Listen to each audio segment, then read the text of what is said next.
اب ایک شاعر ہیں جنہیں میں دعوت دینا چاہ رہا ہوں جو بہت بچنا چاہ رہے ہیں، لیکن کچھ شعراء نے یہ شرط رکھ دی ہے کہ اگر وہ شعر نہیں سنائیں گے تو ہم بھی نہیں سنائیں گے. تو اس کو نباہ کرنے کے لیے اور ان کے اصرار کے باوجود میں دعوت سخن دیتا ہوں جناب عبداللہ صاحب کو.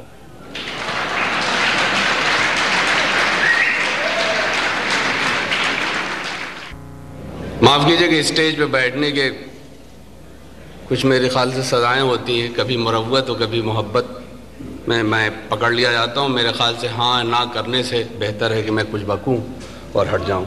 فرمائیں. ارشاد. سوچ رہا ہوں کم سے چھوٹی نظم جو چاہتا ہوں کہ تجھ کو نظم کروں. چاہتا ہوں کہ تجھ کو نظم کروں، یہی سب سے چھوٹی نظم میری.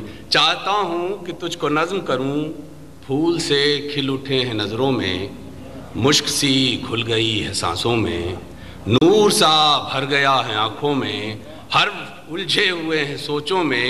نور کو کیسے حرف میں ڈھالوں، پھول کو کیسے شعر میں گوندھوں، مشک کو کیسے نظم کر ڈالوں. دیر سے ہاتھ میں قلم تھامے میں تیرا نام لکھے جاتا ہوں، بس تیرا نام ہی مکمل ہے، اس سے بہتر بھی نظم کیا ہوگی.